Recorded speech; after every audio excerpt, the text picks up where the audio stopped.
Episode 7. We are one with spirit. Zawadi's family followed African traditions and rituals. There were times when the family sat under the tree, where there would be fire and storytelling, and the elders would also put the sniff and water on the ground and say that they were talking to the ancestors. At the same time, men would be slaughtering animals to sacrifice to the ancestors, and women would be preparing food and traditional drinks. The family practiced all African rituals, including taking young boys and girls through certain rituals to help them learn life skills and be blessed by the ancestors throughout their life. On the other hand, the parents insisted that the kids go to church. In church, she learned about God. She learned about Jesus Christ and the Holy Spirit, where she understood that this whole world was the creation of God and that we are all created in His image.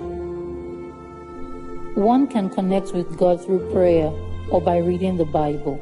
Zawadi was always troubled by the fact that many would say the African traditions are bad and the Western churches are good, and therefore felt the need to find ways to reconcile the two.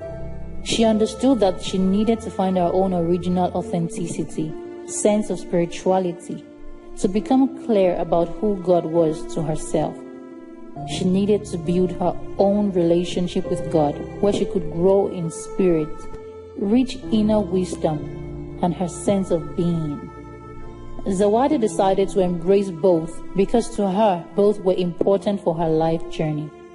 The words of L.J. Vanier echoed in her head that say, "The awakening is finally realizing that you are a part of God, like a single cell that finally sees it is a part of you." Dear Zawadi, sadness gives depth, happiness gives height. Sadness gives roots, happiness gives branches. Happiness is like a tree going into the sky, and sadness is like the roots going down into the womb of the earth. Both are needed, and the higher a tree goes, the deeper it goes simultaneously. The bigger the tree, the bigger will be its roots. In fact, it is always in proportion. That's its balance. So embrace both your tradition and religion. It is both necessary to your life.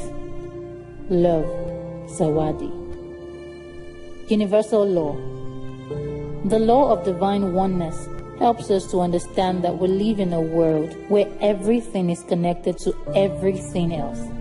Everything we do, say, think, and believe affects others and the universe around us. African proverb: knowledge without wisdom is like water in the sand.